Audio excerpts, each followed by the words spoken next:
il y a toujours eu des déviants. Et pensez-vous en faire partie? Pour chaque domaine, pour chaque masse et groupe, ou même chaque culture, il y a à chaque fois une branche déviante, un appendice unique, ou une voie radicalement différente. Cette anomalie radicalisée ne compte pas suivre le tracé prédéfini par ses semblables, que ce soit l'histoire ou les modes, comme si rien n'avait d'influence. Ces choses hors normes font fi des qu'en dira-t-on. Et même s'il est probable que leur pérégrination contestataire soit sans issue, il y a aussi une chance pour qu'elles deviennent une véritable clé de voûte, élargissant nos connaissances et notre esprit. Dévier, c'est peut-être une forme de courage, d'obstination certainement aussi, mais avec ce petit soupçon de folie qui change tout. Les rebelles, les artistes, les penseurs et leurs œuvres que l'on désigne être à contre-courant sont en quelque sorte des déviations. Ils ont pris leur destin en main et vont vers des chemins inconnus. Et des fois, il peut arriver que deux de ces chemins se rencontrent, que ça fasse sens et que ça donne quelque chose de surprenant. C'est le cas d'une des rencontres les plus improbables entre le Japon et la Suisse. Un Japon punk, excentrique et rebelle, qui se fout de l'ordre établi, et la profondeur abyssale de la pensée occidentale, devenu maître de la méthode analytique et de la découverte. Le mélange étrange entre le ludique et le conceptuel, la fusion du jeu vidéo et de l'esprit humain, de Shin Megami Tensei et de la psychanalyse des années 1900. C'est la série de jeux vidéo qui s'est rebellée contre le titan Final Fantasy, mais dont personne n'a l'air de vouloir réellement extirper l'improbable richesse de son inspiration. La série de jeux Persona et les travaux de Carl Gustav Jung. Les Persona vont s'amuser à emprunter de nombreux concepts psychanalytiques pour former aussi bien leur univers que leur mécanique de jeu. Et cette série aura le bon goût de symboliser, comme de mettre sous forme tangible, des travaux sur la psyché, difficilement appréhendables pour le commun des mortels. Et en plus, d'y inclure des problématiques sociales tenant à cœur la société japonaise. C'est avec cette même ambition que le dernier opus en date va sortir, le très apprécié Persona 5. Ici, on se retrouve dans la peau d'un jeune lycéen de 16 ans, canoniquement appelé Ren Amamiya, transféré à l'académie de Shujin de Tokyo. C'est le seul lycée qui a accepté sa venue, vu qu'il a un casier judiciaire, ce qui pose de véritables problèmes d'intégration. Ce lycéen a été envoyé en probation d'1 an pour agression. Et même s'il défendait en réalité une femme, harcelée par un inconnu, il devra endosser le poids de cette injustice. Réalité dont nous joueurs sommes au courant, mais que personne n'a l'air de vouloir s'encombrer. À Tokyo, il dispose d'un logement chez un ami de ses parents, Sojiro Sakura, un homme relativement rustre au premier abord, qui lui prête l'appartement sous les combles de son café, le Café Leblanc. Et après une nuit particulière, aux rêves surréalistes, c'est le moment de passer son premier jour dans ce nouveau lycée. Sur la route, une jeune fille portant aussi la tenue du lycée Shujin attire notre regard, alors qu'une voiture marque un arrêt au même instant. Un homme à l'attitude sympathique baisse la fenêtre et propose de déposer tout le monde avant le début des cours, ce que notre personnage refuse poliment. Par contre, la jeune fille part avec lui, mais elle semble quand même réticente à l'idée de rentrer dans cette voiture. Au même moment, une autre rencontre s'impose. Un jeune, encore du même lycée, arrête sa course devant nous. Il poursuivait apparemment la voiture. Il s'agit de Ryuji Sakamoto et semble avoir une dent contre Kamoshida, l'homme qui vient juste de partir. Ce Kamoshida s'avère être un des professeurs de sport de cet établissement. Et Ryuji ne masquera pas son avis sur cette personne. Pour lui, c'est un pervers de la pire espèce. Quoi qu'il en soit, avec cette relation fraîchement amorcée, il faut quand même continuer en direction du lycée. Et après quelques minutes de marche, passant de ruelle en ruelle, ils vont se perdre dans les arrière-rues pour tomber de manière surprenante sur un château médiéval en pleine ville. Rapidement, ils se rendent compte que l'emplacement du château coïncide parfaitement avec celui de leur lycée. C'est un immense bâtiment, bien trop gros pour passer inaperçu dans le quartier. L'ambiance est étrange elle aussi. Très sceptique, ils décident quand même d'y pénétrer. La visite à l'intérieur se révèle être d'une nature inattendue.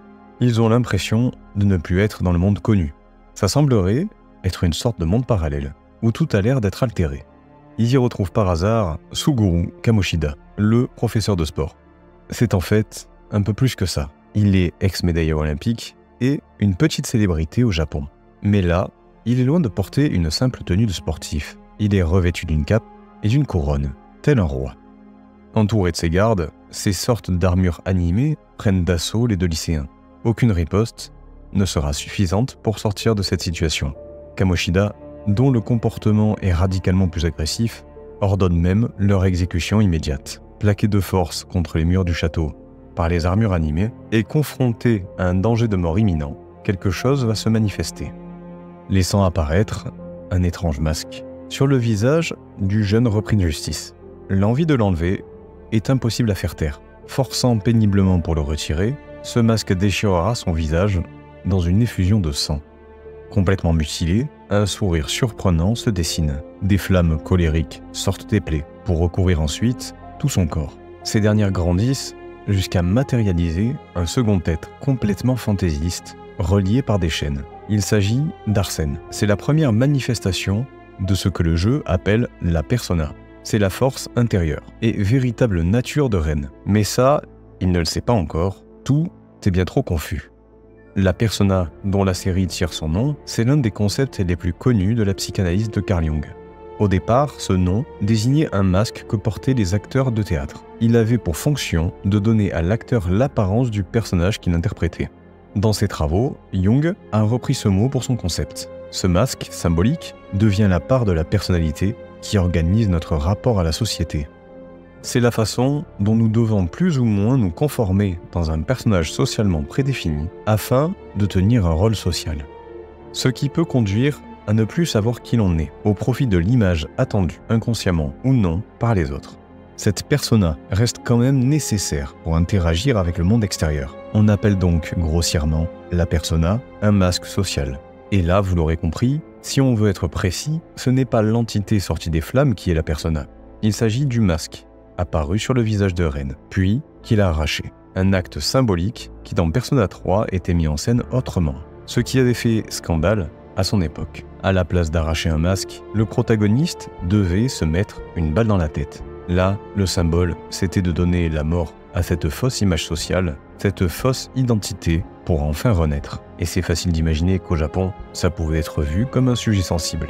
Pour ce qui est de cette créature tout juste libérée, elle est dénommée Arsène. C'est une incarnation d'un autre concept psychanalytique, celle d'une partie du soi, que l'on appelle un archétype, concept que l'on effleurera à peine pour être fluide et compréhensible. Arsène fait référence évidemment à Arsène Lupin, un personnage que l'on connaît presque tous, c'est le voleur gentleman, à la morale ambiguë et à la justice personnelle, un émissaire de la rébellion, du bouleversement de l'ordre établi, maître de la ruse, qui dispose d'autant de charme qu'il est intelligent. Mais il n'en reste pas moins un chevalier servant, dévoué à la cause des plus opprimés et des plus pauvres. Pour ce qui est des archétypes, ce sont des agrégats de caractéristiques présentes dans ce qu'on appelle l'inconscient collectif, et qui ressurgissent sous une forme visuelle et personnifiée. Mais on reviendra sur cet inconscient collectif plus tard. Ce phénomène de persona se manifestera à beaucoup d'autres personnages du jeu que l'on va rencontrer. Chacun disposeront d'une personnification, symbolisant leur ambition, leur colère enfouie ou leur besoin de revanche. Mais revenons à l'histoire. Une occasion de fuir se présente, et ce serait stupide de la manquer. Ils ne sont clairement pas en position de force. La fuite se trouve être bien plus complexe que prévu. Il rencontre sur le chemin Morgana, une sorte de félin amnésique, bipède et doté de paroles, enfermé dans une cellule de prison. Il rejoindra l'équipe dans cette tentative d'évasion, mais dans l'empressement, le groupe tombera sur la garde, toujours trop forte pour eux. Mais Morgana n'est pas un être ordinaire, il dévoilera lui aussi son persona, ce qui facilitera grandement les choses, endossant par la même occasion le rôle du guide, qui initiera tout le monde aux règles de cet improbable univers. Étrangement au courant de tout ce qui se trame et de comment remporter les affrontements, il explique qu'ils sont actuellement dans ce qui s'appelle le métaverse, un univers parallèle accessible via l'application impossible à supprimer sur le téléphone de Ren. C'est un lieu semblable à la réalité où les désirs et imaginaires des gens peuvent se manifester de façon concrète. C'est un lieu dangereux dans lequel s'aventurer n'est pas anodin. Le château est en réalité une projection des désirs véritables de Suguru Kamoshida, qui se voit comme un roi, disposant de tout pouvoir sur ses sujets et du lycée comme son royaume. Les élèves sont vus comme des esclaves, les jeunes garçons sont des souffres-douleurs, et les filles, des esclaves sexuels à son service. Le métaverse, ou en l'occurrence cette fois le château, c'est basiquement l'inconscient de l'individu. L'inconscient que l'on connaît tous, c'est celui qui a été décrit par Freud, le père de la psychanalyse. C'est pour lui un réservoir de souvenirs et de pulsions refoulées. Mais selon Carl Jung, l'inconscient a une dimension en plus, une dimension vitale. Cette dimension qui a une fonction importante dans le développement de l'individu et dispose d'une dynamique propre. Jung a une conception théologique et philosophique de l'inconscient. Il postule que l'inconscient compense l'attitude consciente. Cette part inconsciente est constituée de matériaux et de phénomènes hors de notre portée, mais qui se manifestent dans les rêves et les productions imaginaires, tout en restant dans une relation constante avec la personnalité de la personne. Il serait même composé de parties ou d'instances psychiques, toutes personnifiées. La persona, l'anima ou l'animus et l'ombre. Mais Jung va distinguer autre chose dans l'inconscient, une partie collective. Ce qui fait écho à quelque chose plus loin dans Persona 5. On va avoir accès à une sorte d'inconscient de tous les habitants de Tokyo, portant le nom de Memento. C'est un immense dédale, ressemblant au métro de la ville, s'étalant sur plusieurs niveaux, de plus en plus profonds, chacun s'enfonçant dans le cœur de la Terre, de plus en plus loin dans l'inconscient. Dans un sens, c'est le château de tous les inconscients, et l'on va naturellement retrouver dedans toutes les ombres des Tokyoïtes. L'ombre est quelque chose que j'ai cité déjà 2 fois, sans vous dire ce que c'est, mais je le ferai un peu après. Avant de développer cet inconscient collectif, on va s'attarder 1 minute pour ne pas se perdre. Pour bien se situer dans tous ces enchevêtrements de concepts, il suffit de se représenter la structure de la psyché comme un cône. Le sommet, avec le chiffre 1, c'est le moi, la partie la plus consciente et compréhensible. Le 2, c'est la conscience, jusque-là, pas de problème. Le 3, l'inconscient personnel, où l'on retrouve notre ombre, nos complexes, etc. Le 4 et 5 sont les plus mystérieux, et auxquels nous sommes tous soumis. C'est donc l'inconscient collectif, le memento dans le jeu, et ensuite l'inconscient archaïque, certainement le centre de la Terre, dans la carte du memento. C'est un inconscient si profond que l'on ne sait pas ce qu'il y a dedans, ni si l'on peut y avoir accès en réalité. C'est dans ces 2 étages que les archétypes et d'autres phénomènes vont se loger. Comme je le disais juste avant, Jung, dans ses travaux, ne s'est pas arrêté à l'inconscient personnel. Il est allé encore plus loin avec l'inconscient collectif. Il a vu que l'histoire personnelle ne suffit pas à expliquer l'ensemble des fonctionnements et des contenus psychiques en jeu dans les pathologies mentales de ses patients. D'après lui, il existerait des instances psychiques relevant de l'humanité plutôt que de l'individu. Jung constate auprès de certains patients que certaines manifestations de leur inconscient ont étrangement une signification qui dépasse leur propre compréhension. Certains ont été témoins de manifestations prenant forme dans des mises en scène oniriques, qui évoquent des descriptions mythologiques, des inspirations gnostiques ou même des démarches philosophiques, alors même que les patients ne sont pas familiers avec tout ça, voire même ils n'ont jamais pu entrer en contact avec de tels domaines et images. L'inconscient collectif serait une forme de partage des éléments communs à tout être humain. Ce sont les forces inconscientes influençant l'humanité depuis les premiers âges. Ce sont des images, des symboles, des représentations allégoriques qui peuvent être classées en archétypes. Ces archétypes qui ont trouvé place dans nos contes, nos mythes, nos croyances et histoires. Et Jung en a trouvé plusieurs, comme par exemple celui du vieux sage, de la grand-mère, du puer aeternus, du héros, celui du dragon ou de l'arbre de vie. Il y en a d'autres, mais je vous laisserai le soin de découvrir par vous-même le sens caché de tous ces noms. Pour ce qui est de notre histoire de lycée, il faudra malgré tout revenir au château le lendemain, pendant que Morgana reste dans le métaverse pour récolter des informations sur ce qu'il appelle le cœur, ou le trésor de Kamoshida, seul moyen pour mettre fin à ses agissements. De l'autre côté du miroir, dans la réalité, le temps n'a pas foncièrement avancé. Et même si c'était un instant hors du temps, complètement fou, Ren et Ryuji restent des élèves et ont donc le devoir d'être à l'heure en cours. Sans oublier que Ren est en probation. Il est alors temps de retourner rapidement en classe. Mais au pied du lycée, on est accueilli par le proviseur et Kamoshida. Les retards ne sont pas tolérés, et une grosse tension entre Kamoshida et Ryuji est palpable. Il sera aussi bien moins sympathique avec Ren. C'est très mal vu de côtoyer d'autres lycéens à problème, surtout quand on a soi-même un casier judiciaire. Mais c'est bon, il est quand même possible de rentrer dans l'établissement afin de commencer une première journée d'un lycéen normal. Il faudra quand même aller justifier notre retard au professeur principal, se présenter à l'ensemble de la classe et retrouver juste une table devant la nôtre. Cette jeune fille blonde a l'air très agacée. Les cours se déroulent sans aucun problème, ça sera même l'occasion de voir que le proviseur a l'air de bien lécher les bottes de Kamoshida. Mais c'est la fin de la journée, il est temps de rentrer, échanger brièvement avec notre sympathique père d'accueil et enfin aller se coucher pour mettre un terme à cette journée compliquée. Le lendemain, c'est la même routine, se lever, prendre les transports en commun, assister aux cours et voir cette fois-ci un nouveau malaise. Han Tamaki, la jeune fille qui était devant nous, est abordée par Kamoshida. Il y a une vraie contrariété sur le visage de Han, qui a l'air de tout faire pour éviter ce professeur et de chercher le moindre échappatoire. Tout au long de cette semaine, après chaque fin de cours, il sera question de faire plusieurs allers-retours dans le métavers tout en jonglant avec les obligations qu'impose la réalité.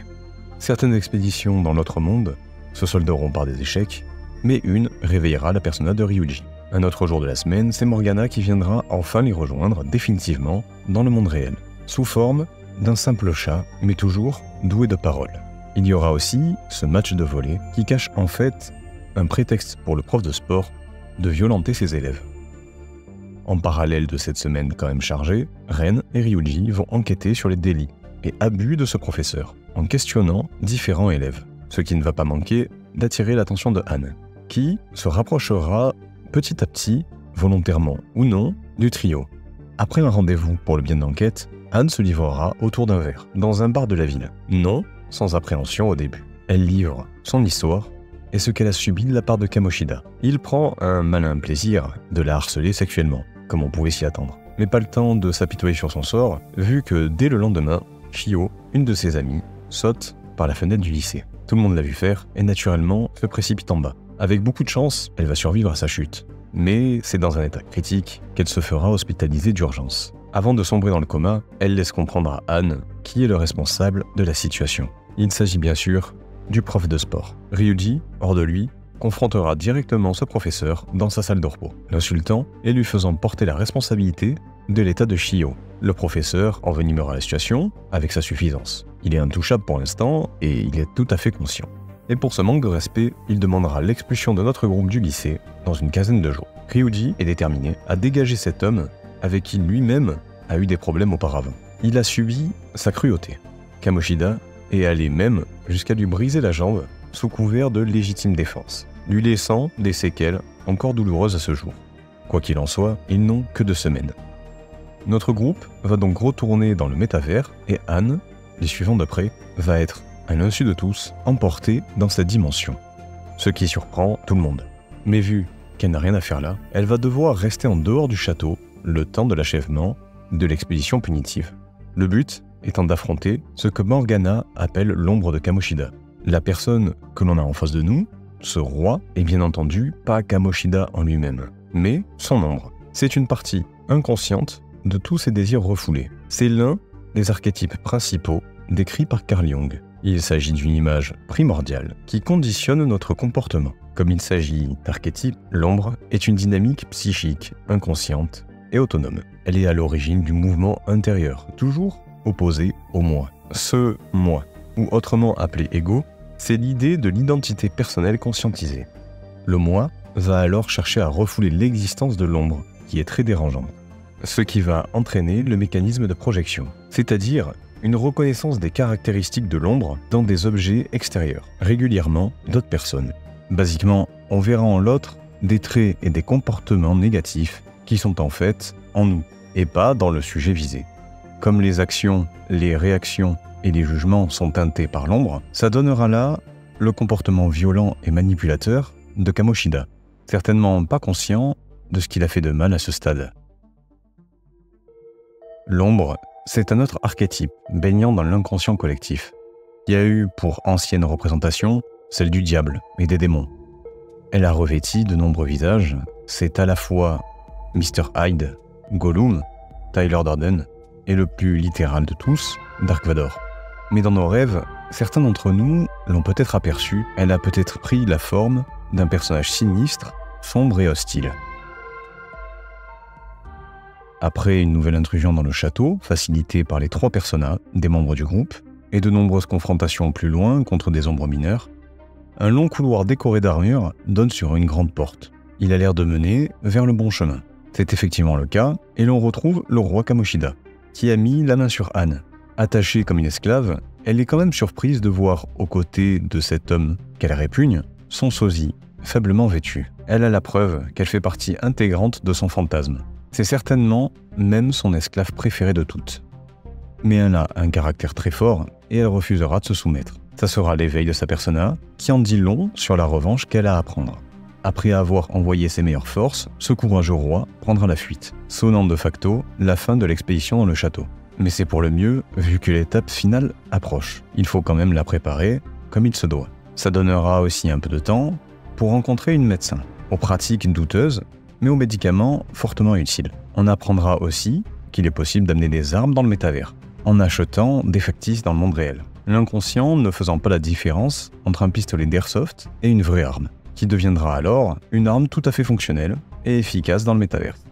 Malgré une menace d'expulsion, Ren, Anne, Ryuji et Morgana vont mettre un plan en place pour exposer définitivement au monde la perversion de l'ex-star olympique du volleyball, en lui volant son cœur. C'est le trésor qu'il chérit le plus. Afin d'éliminer ses désirs distordus, il faut d'abord faire matérialiser son trésor dans le métavers. Ryuji fabrique pour ça des cartes semblables à des tracts et les affiche partout dans le lycée. Celles-ci avertissent Kamoshida que son cœur va être volé pour qu'il paye de ses méfaits. Ce qui aura comme résultat de mettre en furie le professeur et de le faire entrer dans un stress intense. La matérialisation du trésor de Kamoshida devrait avoir lieu et prendre la forme d'une couronne dans son château. Cette opération, si elle est bien menée, devrait faire rentrer Kamoshida dans ce qui s'appelle un état de métanoïa. Derrière ce terme, il y a bien sûr un concept facile à cerner. C'est un terme venu du grec ancien, signifiant le changement de pensée ou d'esprit. Il est utilisé dans un contexte religieux pour désigner une conversion spirituelle ou un repentir. Mais, dans la psychanalyse de Jung, la métanoïa est un processus de transformation psychologique profond où l'individu subit un changement radical dans sa conscience. La métanoïa est souvent déclenchée par une crise psychologique ou existentielle, où les anciens modes de pensée et de comportement ne seront plus valables. Cette crise peut mener à une désintégration temporaire de la personnalité consciente. C'est une transformation par une sorte de guérison initiée par des formes inconscientes. Kamoshida va devoir se confronter et intégrer des aspects de l'inconscient pour évoluer vers une personnalité plus complète. Reconstruire sa personnalité sur des nouvelles bases, tout en intégrant les aspects refoulés ou négligés de sa psyché. Le pari est celui-là, impulser une forme de renaissance psychologique. L'assaut final est lancé. Le groupe avance, ils arrivent dans la salle du trône. Il n'y a personne, la couronne, elle, est à portée de main, et ça paraît enfin être le bon moment pour la voler. Et pendant l'extraction de ce trésor de la salle du trône, Kamoshida les intercepte et va leur faire barrage. Il n'est plus fuyant, comme à son habitude. Il n'est même pas accompagné de sa garde personnelle, il est là pour défendre ardemment sa couronne et prendra, pour cela, sa réelle forme. Un monstre énorme, dégoûtant, portant tous les attributs de ses vices. Découvert en or, une cravache, un verre de vin, un visage déformé par la colère, l'orgueil et la libido que représente cette langue démesurée. À ses pieds, une coupe remplie de jambes de femme, la représentation de l'idée qu'il se faisait de ses victoires sportives. Le combat est long et pas évident. Kamoshida luttera grâce à ses esclaves, enchaînés à lui, et sera encore plus dangereux grâce à ses capacités athlétiques. Il faut bien le reconnaître, sont dignes du joueur olympique qu'il était. Mais nos voyageurs des plans sont plus malins et réussiront à vaincre cette horreur. Le roi est mis en déroute et il tentera de fuir une dernière fois. Mais face à une Anne déterminée à le réduire en cendres, il cédera. Il y est vaincu. Et l'ombre de cet homme s'effacera dans une forme de rédemption. Plusieurs jours passent et Kamoshida n'est plus là. C'est à se demander si quelque chose ne s'est pas passé comme prévu. Mais la métanoïa à fonctionner en réalité. Un jour, à la grande surprise de tous, devant le conseil de classe réunissant tout le lycée, Kamoshida, que l'on ne voyait plus depuis tout ce temps, interrompt la réunion. Ces derniers jours, il a en fait radicalement changé. Il est rongé par la culpabilité, il ne peut plus vivre avec tout ça en lui, incapable de continuer de se voiler la face. Ça sera donc une confession de tous ses crimes et il implorera le pardon des élèves qu'il a maltraités. Il retire aussi la demande d'expulsion qui menaçait notre groupe et se rend à la police pour payer comme il se doit. La situation est rentrée dans l'ordre pour le lycée. Kamoshida n'aura plus aucun pouvoir sur les adolescents, mais un bruit court que ce serait à cause du groupe de voleurs de cœur. Ce même groupe qui avait laissé des cartes de visite. Pour l'instant, Ren, Ryoji, Anne et Morgana se feront discrets et iront fêter leur réussite dans un restaurant luxueux. Ils décideront ensemble de trouver un nom pour leur équipe. Ça sera les voleurs fantômes. Et ils tomberont tous d'accord pour étendre leur action. Étant dotés de pouvoirs extraordinaires, autant aider leurs prochains, ceux qui, comme eux, ont été malmenés par les adultes. Cette décision donnera lieu à de nombreux autres vols de cœur, avec un modus operandi similaire à celui utilisé pour le professeur de sport. Des vols de plus en plus importants, sur des gens à la renommée douteuse, mais toujours de plus en plus connus, une décision qui pourrait bien attirer à ces jeunes gens d'autres problèmes beaucoup plus sérieux. Trop sérieux même, pour des enfants de 16 ans.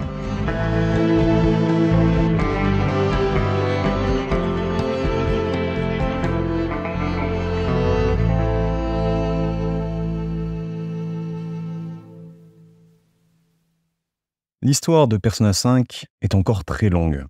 Là, on a à peine fait le premier chapitre. La trame scénaristique dure au bas mot 50 heures. Cette série est connue pour être très généreuse et j'ai omis volontairement de nombreux pans du jeu. Comme j'ai éludé le fond du sujet. C'est en fait un autre point commun entre les travaux de Carl Jung et les jeux Persona. Au début de la vidéo, je vous ai parlé des marginaux, des anomalies, des déviants, des penseurs ou des artistes, ou simplement des hommes qui ont pris leur propre chemin. C'est en fait une image relativement grossière de ce que l'on appelle, en psychanalyse, l'individuation. L'individuation, c'est le processus de création et de distinction de l'individu. C'est la réalisation de soi-même par un accès à l'archétype du soi. Le soi, c'est l'archétype central et la totalité de la psyché, représentant l'unité et l'intégrité de l'individu. Grâce à la prise en compte progressive des éléments contradictoires et conflictuels qui forment la totalité psychique, consciente et inconsciente de nous-mêmes, il y aura une harmonisation des différentes parties de la psyché à la fois. L'atteinte du soi est le but absolu pour devenir un être totalement conscient de son psychisme et donc de s'en libérer. Le sentiment de plénitude et de paix intérieure en est un marqueur. Et une profonde compréhension de sa propre identité et de sa place dans le monde a l'air d'en être la gratifiante conséquence. Persona 5 aborde tout au long de l'histoire les étapes nécessaires à traverser pour en arriver là. Nous sommes tous sous influence, que ce soit par un groupe social, la famille, par un rôle auto-attribué. Se rendre compte de notre masque social, cette persona, et l'arracher symboliquement, c'est la première marche pour s'émanciper. Ce premier acte donnera alors peut-être accès à notre inconscient personnel, avec comme gardien redoutable notre ombre. Ombre que nous préférerons éviter du regard pour préserver l'idée que l'on se fait de nous-mêmes. Cette partie de notre soi que l'on a toujours fait mine de ne pas voir, mais qui pourtant est bien présente et qui mérite d'être réintégrée à la conscience. Mais il faut travailler dessus, afin de se soigner de notre propre ignorance sur nous-mêmes et d'arrêter les projections destructrices sur notre entourage. Pour les plus courageux, il y aura l'exploration de l'inconscient collectif, la plus folle des étapes. Une grande prise de conscience de ce que l'on a tous en commun dans l'humanité. Des forces cachées à la limite d'être des entités préexistantes et autonomes. Ces archétypes qui sont là en nous sans que nous le sachions et qui se sont manifestés aux hommes d'autres époques. Comme peut-être à nous aussi, si ça se trouve, dans des formes que l'on n'avait peut-être pas compris jusqu'à présent. Mais aujourd'hui, c'est possible d'entrevoir le sens de ces formes d'influence à la portée planétaire, sur lesquelles l'humanité s'est certainement bâtie. Et peut-être qu'il y a d'autres mystères encore plus troublants dans les ténèbres de l'inconscient archaïque. Mais ça demandera certainement une autre méthode pour s'en approcher.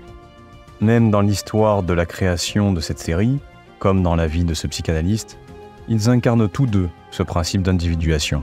Persona s'est émancipé des Final Fantasy, par la série des Shin Megami Tensei, mais comme être contestataire n'est pas suffisant, ce simple spin-off va devenir quelque temps après une réelle série avec une identité très forte. Son individualité est si bien exécutée qu'il dépassera en termes d'accueil critique et de vente la série matrice dont elle est issue.